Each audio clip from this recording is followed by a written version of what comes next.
Life is really empty. Grand Theft Auto: The Lost and Damned has one of my favorite stories in the series. A very interesting premise, great conflict in the story that keeps you interested, and very memorable new characters, including the protagonist Johnny Klebitz.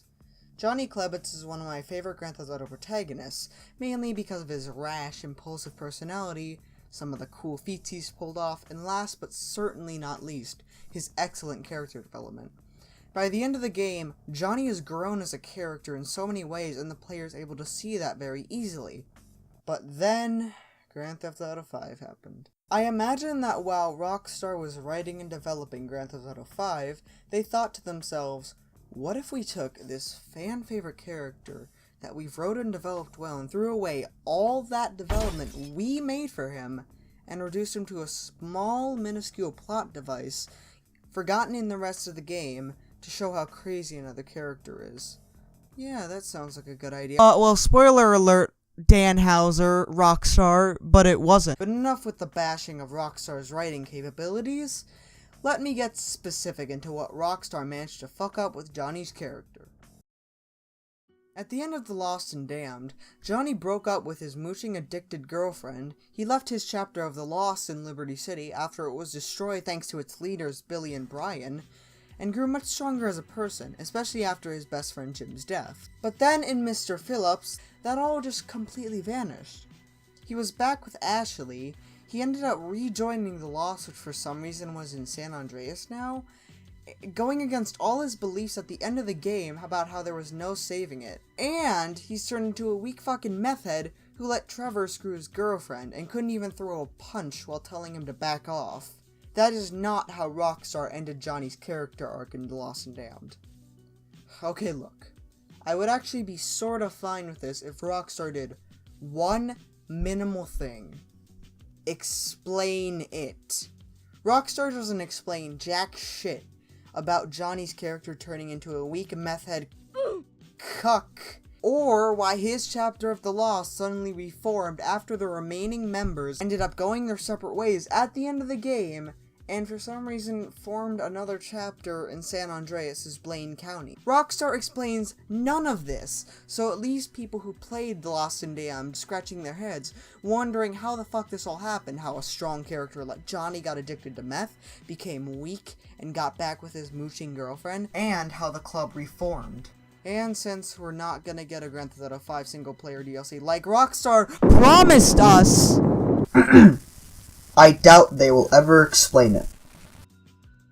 The most common explanation I've heard for why Johnny's death happened in the first place was that it was essentially used as a reveal for Trevor's character and how insane he is. If this is what the Grand Theft Auto 5 team was going for, I have a quick question for them. I just gotta pause the video for 1 second.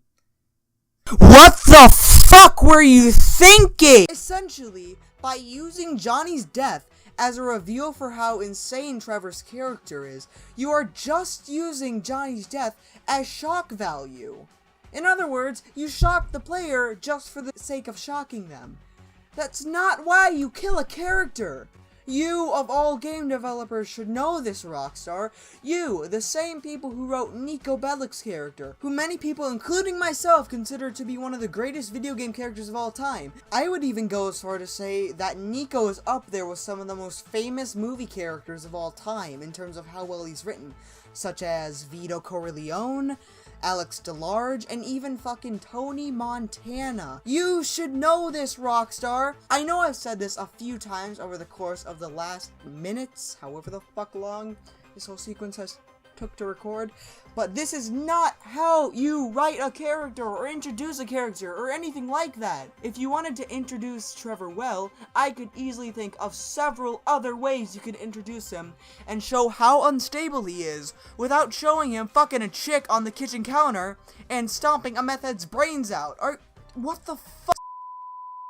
Some of you may be asking me, Heavy, why are you getting so passionate about this? It's just a fictional character and you can't control what Rockstar does. What I'm getting upset about here is that Rockstar completely mistreated I'm gonna fucking Can you fucking not, phone? What I'm getting upset about here is how Rockstar completely mistreated this fan-favorite character that they put time and effort into making by throwing his awesome character development and personality out the window to make him a shitty fucking plot device.